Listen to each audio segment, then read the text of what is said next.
जी, अस्सलाम वालेकुम। आज का जो हमारा टॉपिक है वो grassland ecosystem and desert ecosystem है। तो ग्रासलैंड इकोसिस्टम हमने देखा कि फ़ॉरेस्ट में और ग्रास में क्या फ़र्क है। फ़ॉरेस्ट में मेजर जो डोमिनेंट होते हैं वो ट्रीज़ ही होते हैं, ठीक है? उसमें कुछ-कुछ यानी कि श्रब्स वगैरह, झाड़ियाँ वगैरह वहाँ भी पाई जाती हैं।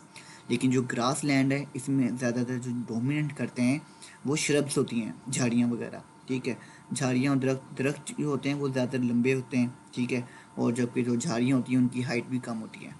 जो ग्रासलैंड इकोसिस्टम है वो पाकिस्तान में कहाँ-कहाँ मौजूद है, वहाँ गिलगित में, कश्मीर में, वज़ीरिस्तान में, चित्राल में और कलात में। और इसी तरह अदर वर्ल्ड में अगर हम देखें तो ये रशियन कंट्रीज़ में भी पाए जाते हैं।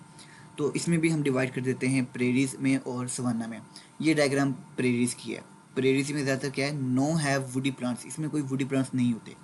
जबकि सवाना सवाना में क्या होता है, सवाना में ट्रीज़ पाए जाते हैं, वुडी ट्रीज़ होते हैं, लेकिन डोमिनेंट जो है वो ग्रासेस ही होती हैं। 30% तक जो है वो वुडी प्लांट्स होते हैं, ठीक है? इसलिए हम इसको ग्रासलैंड इकोसिस्टम ही रखते हैं।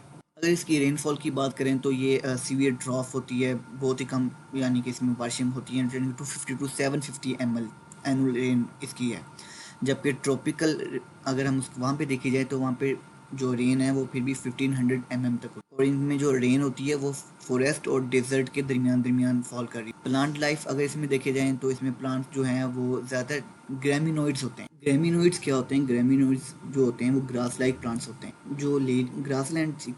जो ग्रासलैंड इकोसिस्टम है ये लेयरिंग बनाते हैं। लेयरिंग मीन यानी कि सबसे पहले इसमें टॉल ग्रासेस आती हैं, फिर मिड वाली और फिर थर्ड आती हैं जो बिल्कुल स्मॉल होती हैं। जो टॉल ग्रासेस हैं उनमें एंड्रापोगोन और पेनिकम है, लाइक दैट, ठीक है? और जो मिड वाली हैं उसमें स्टिपा और इजियोपोसिस आती हैं, और थर्ड वाली में जो है वो पोआ और ब्रोमस। इसके अलावा इसमें माइकोमोसिस और लाइकन भी होती हैं। सॉइल कंडीशन जो है वो ज़्यादा डिपेंड करती है रेन पे। जैसे कि यहाँ पे रेन जो है वो ड्राफ्ट खुश्क साली का ही होता है यहाँ पे मौसम जो है, तो उस लिहाज से जो अपर सॉइल जो होती है वो थोड़ी सी मॉइस्ट रहती है, लेकिन जो डीपर लेयर है वो ज़रा ड्राई रहती है, ठीक है?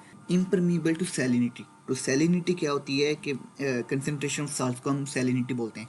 तो ये जो ग्रास लैंड है ये इम्परमीबल होते हैं, सैलिनिटी ये इम्परमीबल होते हैं, यानी कि उसको रोक के रखते हैं। तो इसलिए ये साल्ट को कम से कम रखते हैं ताकि जो पानी की कमी ना हो जाए। तो क्योंकि ये वैसे भी तो वैसे भी ये खुश्क होते हैं। ड्रॉट खुश्क साली होती है, यहाँ पे बारिश बहुत कम होती है, इसलिए ये अपने अंदर साल्स को बहुत ही कम रखते हैं। जो एनिमल लाइफ है तो उसमें फूड चेन बनती है बनाने के लिए। सबसे पहले तो प्रोड्यूसर होंगे, फिर उनको खाने वाले हर्बीवोर होंगे, ठीक है? फिर उनका प्रीडेटर भी, शिकारी भी होंगे, और उन्हें भी डिकम्पोज करने के लिए डिकम्पोजर होंगे, और लार्ज एनिमल्स भी होंगे, ठीक है? इसके अलावा प्रोडक्टिविटी है, प्राइमरी रेट है जो इसका वो 700 टू 1500 है, ठीक है? लेकिन जो सब ह्यूमिड, जहाँ पे थोड़ा सा ह्यूमिड होती है वहाँ पे 4000 ग्राम पर मीटर स्क्वायर है ग्रासलैंड की प्रोडक्टिविटी का रेट। जो एनिमल्स हैं यहाँ पे वो ज़्यादा ग्रेजिंग करते हैं, तो ये जो ग्रेजिंग एनिमल है वो 5 to 10% जो है वो प्लांट पर को कंज्यूम करते हैं। और जब के जो इन्वर्टिब्रेट्स हैं, इन्वर्टिब्रेट्स में ज़्यादातर रूडेंट बर्ड्स वगैरह आते हैं। जो ह्यूमन का इम्पैक्ट है वो ज़्यादातर क्या है, वो लाइफ स्टॉक मैनेजमेंट, ठीक है? लेकिन ओवर ग्रेजिंग एक ऐसा फैक्टर है जिसकी वजह से वो सॉइल जो है वो इरोजन होना शुरू हो जाती है। जब ओवर ग्रेजिंग होना शुरू हो जाएगी तो ज़मीन जो जो इनकी प्रोडक्टिविटी रेट है वो कम हो जाएगा। तो इस चीज़ को हम डिजर्टिफिकेशन भी कहते हैं। ओवर ग्रेजिंग से क्या होगा, जो ग्रास है वो भी किसी में डिजर्ट में कन्वर्ट हो जाएगी। Now will talk about desert ecosystem. तो डिजर्ट जो है सहरा को कहते हैं, ठीक है? पाकिस्तान में ये कहाँ कहाँ पर वाक़या है? तो पाकिस्तान में जो मियाँ वाली और बखर में उसको हम थल कहते हैं, ठीक है? सिंध में जो है उसको हम थर कहते हैं। और ये जो डिज़र्ट का है ये 20 to 30 नॉर्थ और साउथ लैटीट्यूड में वाक़या है। तो जो डिज़र्ट है इसमें मुख्तलिफ़ किस्म के इन्वायरमेंट भी होते हैं। इसमें इन्वायरमेंट जो है वो वैरायटी ऑफ इन्वायरमेंट है। फॉर एग्जांपल इसमें ऐसी भी सहारा और काइल है जहाँ पे किसी किस्म की वेजिटेशन नहीं होती, किसी किस्म के पौधे होते ही नहीं हैं, जबकि किसी जगह में प्लांट्स होते भी हैं। For example cacti. रेनफॉल तो यहाँ पे बहुत ही कम है, सिर्फ 25 to 50 सेंटीमीटर ही होती है, ठीक है? और नॉट एट ऑल, या तो बारिश होती नहीं है। तो इसमें प्लांट्स जो होते हैं वो होते हैं पेरिनियल प्लांट। अच्छा, पेरिनियल प्लांट्स भी किसी एक तो होते हैं, फॉर एग्जांपल हमने कोनिफरस प्लांट पढ़ा जो एवरग्रीन प्लांट है, ठीक है? इसी तरह कुछ एनुअल प्लांट होते हैं जो हर साल बदलते रहते हैं, और कुछ होते हैं पेरिनियल प्लांट्स जो कि 2-2 साल तक लगे रहते हैं, 2 साल से भी ज़्यादातर वो लगे रहते हैं।